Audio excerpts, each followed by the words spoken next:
सृष्टि का विलय भी तू है, तू ही तम है, तू प्रकाश, तू विनाश, तू विकास। सृष्टि के विनाश में तू ही तो एक आस है अस्त्र तू है शस्त्र तू ही तो चंद्रहास है। गंग तेरे अंग का अभिन्न एक रंग है, पड़े गले भुजंग योज बज रहे मृदंग है।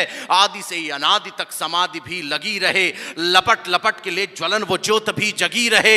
टनन टनन सी घंटियां घनन घनन मृदंग है, विकराल काल छाल पे ये चक्षु लाल रंग है। क्रोध भी प्रचंड तो ये तेज भी अखंड है, पांव के तले गले वो विश्व का घमंड है। रे चमक चमक है चंद्रमा प्रभो तुम्हारे शीश पर, और तुम्हारी ही चमक धरी प्रभो हमारे शीश पर, तुम्हारी ही चमक धरी। पति पत्नी में हुई तकरार, दिया पति ने थप्पड़ मार, पत्नी को आया गुस्सा, तान के वो बोली घुसा, आजा कर ले दो दो हाथ, भोले शंभू भोलेनाथ, भोले शंभू भोलेनाथ। मित्रों, भगवान भोलेनाथ का महीना शुरू हो चुका है, यानी सावन का महीना। सावन के महीने की आप लोगों को बहुत बहुत बधाई, बहुत बहुत शुभकामनाएं। और इस सावन के महीने में हम आपके लिए लेकर आए हैं कवि संवाद का यह छठा एपिसोड। यह छठा एपिसोड हमारे लिए विशेष इसलिए है क्योंकि इस एपिसोड में हमारा आज के मेहमान हैं देश के एक बड़े कलमकार, राजस्थान की धरती से, ओज के एक ख्यातनाम हस्ताक्षर जिनका की नाम होता है अशोक चारण। अशोक चारण जी का इस कवि संवाद के कार्यक्रम में मैं स्वागत करता हूं। और मित्रों, हमारी अगली मेहमान है एशिया के सबसे खूबसूरत देश सिंगापुर से एक खूबसूरत कवियत्री जिनका की नाम होता है निधि गुप्ता कशिश। आइए सुनते हैं मानवीय संवेदनाओं की एक शानदार कवित्री निधि गुप्ता कशिश, सिंगापुर। नमस्ते प्यारे दोस्तों, मैं हूँ निधि गुप्ता कशिश और मैं आप सबका बहुत बहुत स्वागत करती हूँ, बहुत बहुत अभिनंदन करती हूँ। मैं सबसे पहले देसी मीडिया को बहुत बहुत धन्यवाद देना चाहती हूँ कि जिन्होंने एक बहुत अच्छे कार्य की शुरुआत करी है, जहाँ पर कि बहुत ही होनहार और काव्य प्रेमी देश विदेश और दुनिया के कोने कोने से सभी जुड़ने का प्रयास कर रहे हैं और अपनी बहुत ही बेहतरीन कविताएं रचनाएं आप सबके सामने प्रस्तुत कर रहे हैं। और मैं धन्यवाद देना चाहती हूँ पंकज जोशी जी को, जो कि किसी परिचय के मोहताज नहीं हैं। सब जानते हैं कि वो देश के विदेश के बहुत ही जाने माने हास्य कवि और संयोजक रहे हैं, और मैं उनका बहुत बहुत धन्यवाद देती हूँ कि उन्होंने मुझे आग्रह किया इस मंच पर कवि संवाद से जुड़ने का। और आप सबके सामने एक कविता रखना चाहती हूँ, एक गीत रखना चाहती हूँ। आप सब परिचित हैं कि वर्तमान जो स्थिति है, कोरोना का समय है, काल चल रहा है, कोरोना काल चल रहा है। उस समय में जो हमारे देश की परिस्थिति है, उससे सबसे ज़्यादा अगर कोई प्रभावित हुआ है तो वो एक गरीब मजदूर है, एक गरीब वर्ग है जिसने बहुत ज़्यादा हद तक किसी न किसी तरीके से आर्थिक और सामाजिक बहुत सारी चीज़ों का सामना किया है। उसी मुद्दे पर मैंने एक गीत लिखा है, वही गीत आप सब तक पहुंचाने की कोशिश करती हूँ। सुनिएगा। रेज़ा रेज़ा खर्च हो गया जिनका खून पसीने में, रेज़ा रेज़ा खर्च हो गया जिनका खून पसीने में। कोई चारागार बता क्या सांस बची है सीने में, कोई चारागार बता क्या सांस बची है सीने में। रेज़ा रेज़ा खर्च हो गया जिनका खून पसीने में। जीवन नौका डूब न जाए आकर कहीं सफीने में, जीवन नौका डूब न जाए आकर कहीं सफीने में। रेज़ा रेज़ा खर्च हो गया जिनका खून पसीने में। कोई चारागार बता क्या सांस बची है सीने में।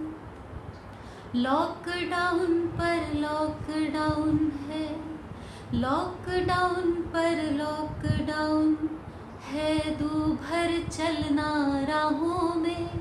लॉकडाउन पर लॉकडाउन है, दूभर चलना राहों में, भूखे बच्चे बिलख रहे हैं अपनी माँ की बाहों में, भूखे बच्चे तड़प रहे हैं अपनी माँ की बाहों में। बहुत ही खूबसूरत, बहुत ही शानदार निधि। मित्रों, हमारे लिए बहुत गौरव की बात है कि निधि गुप्ता कशिश विदेश में रहकर भी भारतीय संस्कृति, भारतीय सभ्यता और हिंदी साहित्य को आगे बढ़ाने की दिशा में अपना अमूल्य योगदान दे रही है। बल्कि मैं तो यह कहूंगा कि निधि गुप्ता एक मिसाल है उन लोगों के लिए जो विदेश में जाकर अपना देश, अपनी संस्कृति, अपने साहित्य को भूल जाते हैं।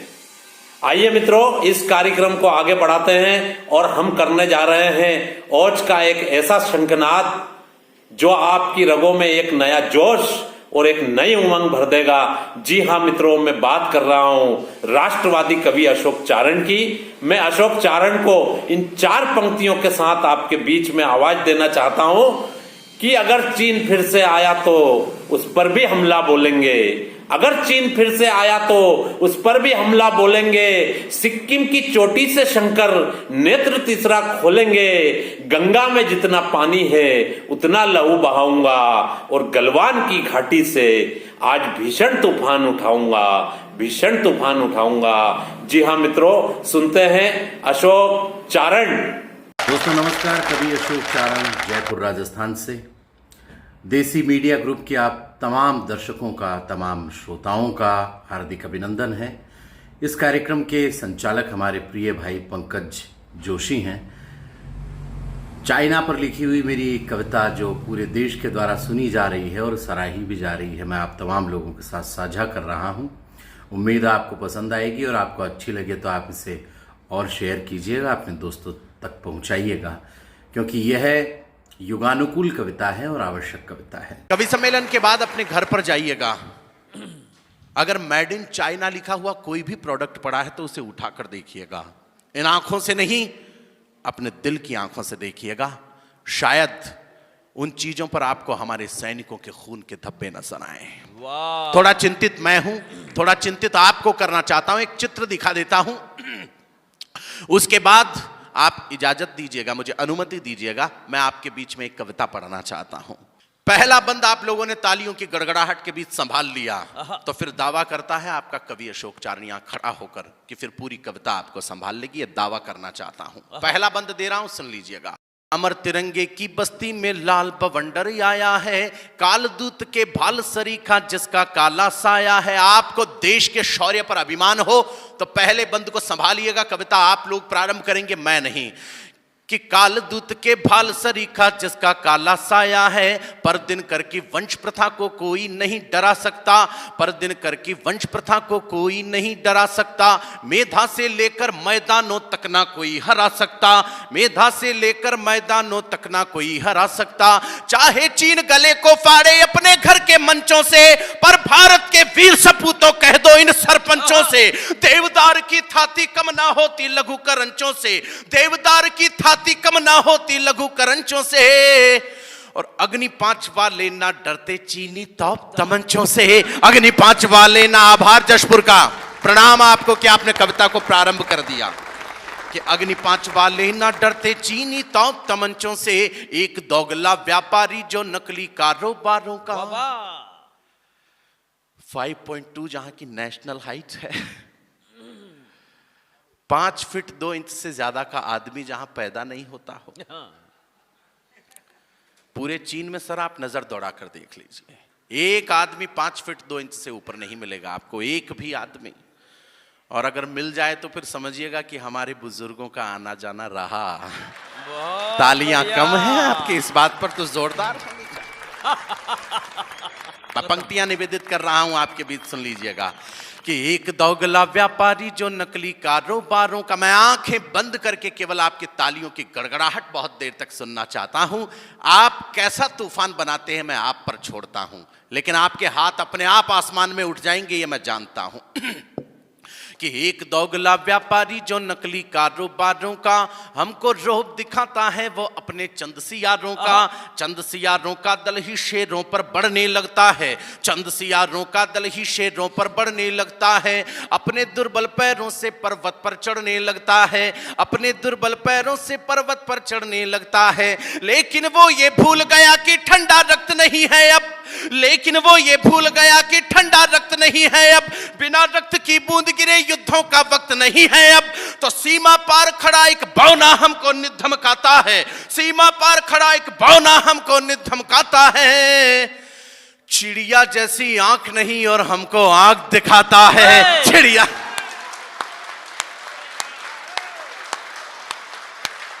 जरा आसमान में हाथ उठाइए और फिर तालियों के गड़गड़ाहट जशपुर के देखना चाहता हूं मैं।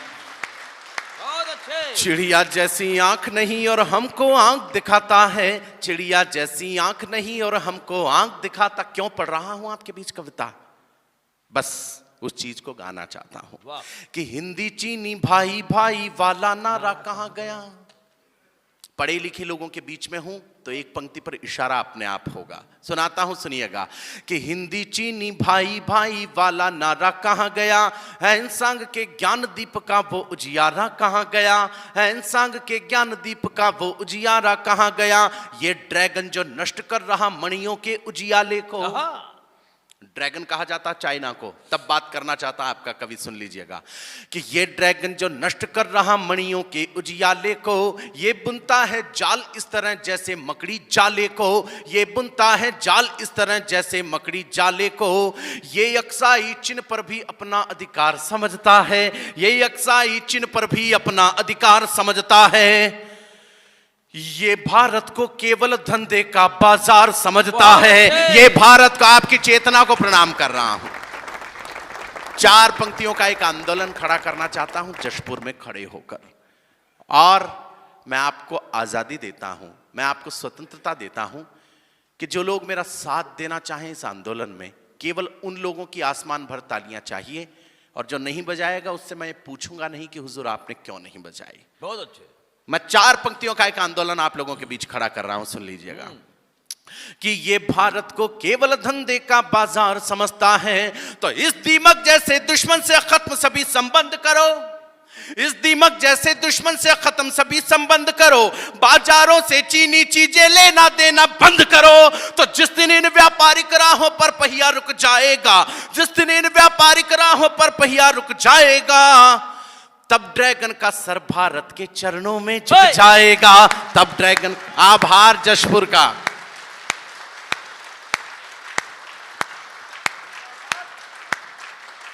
तब ड्रैगन का सर भारत के चरणों में झुक जाएगा, तब ड्रैगन का सर भारत के चरणों में झुक जाएगा। हमसे तुमने शंकर का कैलाश लिया, ये सहन किया। आज भी भोलेनाथ का समाधि स्थल चाइना के पास, शिव शंकर का समाधि स्थल चाइना के पास, और दर्शन करने हो तो चीन की इजाजत लेनी पड़ती है कि आप कहें तो दर्शन कर लें। 125 करोड़ के देश की ये भाषा तो नहीं होनी चाहिए। वो भोलेनाथ, वह शिव शंकर, वह त्रिपुरारी, वह आशुतोष, वह चंद्रमौली, वो नीलकंठ, जिसकी आराधना में कहीं आपके कवि अशोक ने यह भी लिखा कि सृष्टि का उदय भी तू है, सृष्टि का विलय भी तू है, तू ही तम है, तू प्रकाश, तू विनाश, तू विकास, सृष्टि के विनाश में तू ही तो एक आस है अस्त्र तू है शस्त्र तू ही तो चंद्रहास है। गंग तेरे अंग का अभिन्न एक रंग है, पड़े गले भुजंग औज बज रहे मृदंग है, आदि से अनादि तक समाधि भी लगी रहे, लपट लपट के ले ज्वलन वो ज्योत भी जगी रहे, टनन टनन सी घंटियां घनन घनन मृदंग है, विकराल काल छाल पे ये चक्षु लाल रंग है, क्रोध भी प्रचंड तो ये तेज भी अखंड है, पांव के तले गले वो विश्व का घमंड है, रे चमक चमक है चंद्रमा प्रभो तुम्हारे शीश पर, और तुम्हारी ही चमक धरी प्रभो हमारे शीश पर, तुम्हारी ही चमक धरी प्रभो हमारे शीश पर, जिंदाबाद, तुम्हारी ही चमक धरी प्रभो हमारे शीश पर। ऐसे भोलेनाथ का समाधि स्थल जब आज दिन तक चाइना के पास है, मैं कविता की अंतिम पंक्तियां आप लोगों के बीच सौंपना चाहता हूं। अंतिम पंक्तियां एक अभिलाषा केवल मेरी ही नहीं, यदि आपकी भी हो तो मुझे बताइएगा कि अशोक अभिलाषा ये तुम्हारी नहीं है, ये हमारी है, जिसमें तुम भी शामिल हो। पंक्तियां पढ़ना चाहता हूं, सुन लीजिएगा कि हमसे तुमने शंकर का कैलाश लिया, ये सहन किया, तिब्बत के मुद्दे पर हमको दगा दिया, ये सहन किया, माना कि उस वक्त यहां असलों से लेस नहीं थे हम, परमाणु हथियारों के बलशाली देश नहीं थे हम, परमाणु हथियारों के बलशाली देश नहीं थे हम, लेकिन वो ये भूला पहले जैसी बात नहीं है अब, भारत का दिन करीब आया, दिन है रात नहीं है अब, तुमने अगर खिलवाड़ कर लिया इस भारत की माटी से, तुमने अगर खिलवाड़ कर लिया इस भारत की माटी से, तो अग्नि परीक्षण तुम पर कर देंगे शंकर की घाटी से, अग्नि परीक्षण तुम पर कर देंगे शंकर की घाटी से, अग्नि परीक्षण तुम पर कर देंगे शंकर की घाटी से। बहुत बहुत धन्यवाद, प्रणाम आप सबको, जय हिंद जय Bharat. Subscribe now and press the bell icon.